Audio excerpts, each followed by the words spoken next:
There are songs that make you feel good. And then there are songs that were born from pain.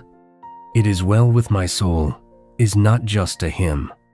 It is a cry of faith written in the middle of one of the greatest personal tragedies a man could ever face.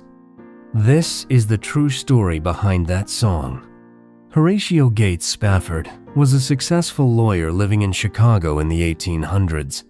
He was wealthy, respected, and deeply religious. He had a loving wife named Anna and 4 beautiful daughters. From the outside, his life looked complete. Then everything began to fall apart. In 1871, the Great Chicago Fire swept through the city. It destroyed thousands of buildings. Spafford lost most of his investments.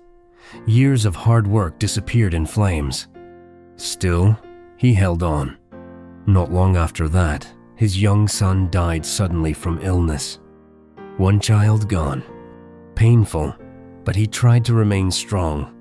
Thinking his family needed rest and healing, Spafford planned a trip to Europe. Because of work, he sent his wife and 4 daughters ahead of him on a ship called the SS Ville du Havre. He promised to join them soon. That decision would change his life forever. In the middle of the Atlantic Ocean, tragedy struck. The ship collided with another vessel. Water rushed in. Panic filled the decks. Within minutes, the ship began to sink.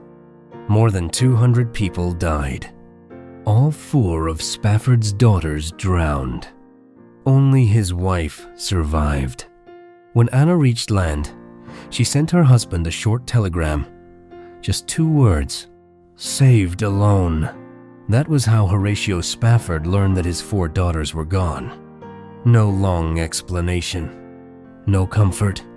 Just silence and loss. Heartbroken, Spafford boarded a ship to go meet his wife.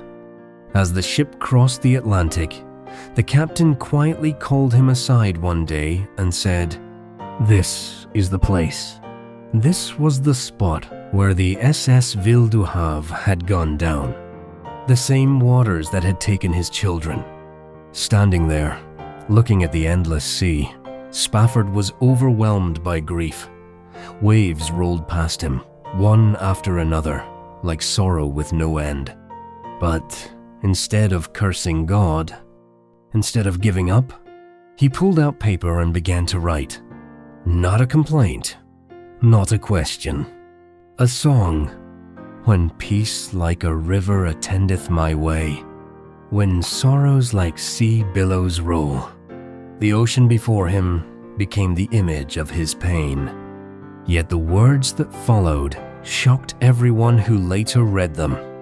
Whatever my lot thou hast taught me to say, it is well with my soul.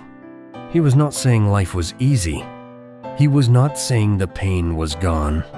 He was saying that even in unbearable loss, his soul still trusted God.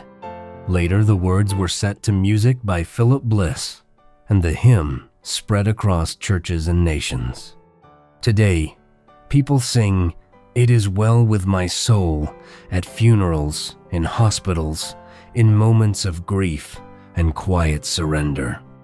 Most don't realize the depth of pain behind it. This hymn was written by a man who lost his wealth, his son, and all 4 of his daughters, yet still chose faith. "It is well with my soul" is not a song of comfort. It is a song of courage, a reminder that peace does not mean the absence of pain.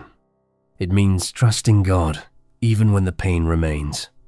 And that is why, more than a century later, this hymn still speaks.